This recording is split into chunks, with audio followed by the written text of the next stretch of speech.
There was no randomness in this coming together. Our epic works of healing had come together in Bruton to this specific place at this specific time. Kind of mind-blowing, really. The red dress began in 2009, and it was a small little idea that I had about bringing people together from different countries over time and space to create a cross-cultural dialogue of togetherness and peace, and very importantly, without any borders and boundaries and prejudice. The focus is always on the embroidery and on the embroiderer's stories and on the embroiderer's voices. And actually, the only women who are invited to wear the dress are the embroiderers themselves, or people that have contributed to the project, because I need to keep that focus on them all the time. So Zach and I met about 6 weeks ago, I think it was, when I was hosting an embroidery workshop fairly locally, and in he walked, and it was a room full of women at the time, and he hadn't booked onto the class, so we were all kind of like, oh, who's this? When you're embroidering and somebody sees your work, then they'll say, or think of somebody else they've seen who's also an embroiderer. So a couple times people have said, oh, have you heard of the red dress? There's this woman and there's this collection of women embroidering a dress. And so I had started following you at some point quite early on.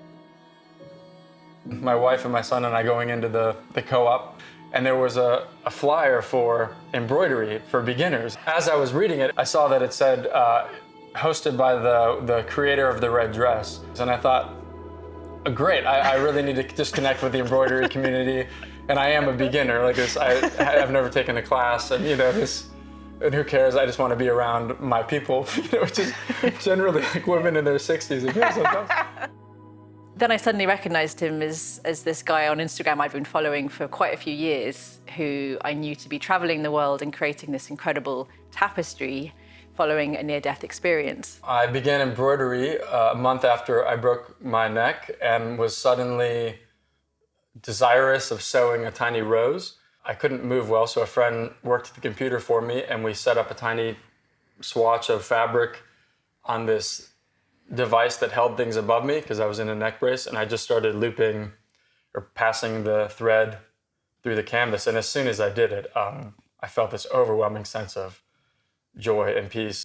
The sewing I'm doing, I'm trying to hold the mantra, may this stitch bring peace to many people.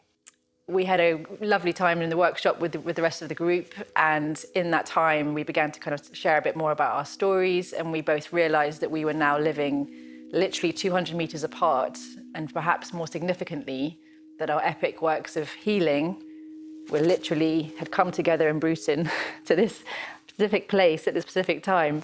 Kind of mind-blowing, really. We arranged to meet, and I brought the dress here to Zach's place. And so we introduced the works together, and I'll never forget those hours that we spent just experiencing the pieces together. And straight away for me, it was this incredible feeling of balance between the two, the masculine and the feminine, the yin and the yang, like this kind of beautiful kind of symbiosis between the two works.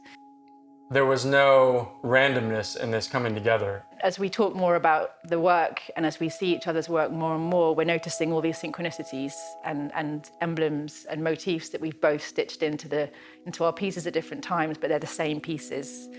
And we keep having discussions of things that are telling us more and more that we just need to be keeping aligning. So I think now we both really feel that we'd like to share the pieces working together with the world. Clearly, we're supposed to do something together, and I'm really excited about how it unfolds. Zach's in town for a year.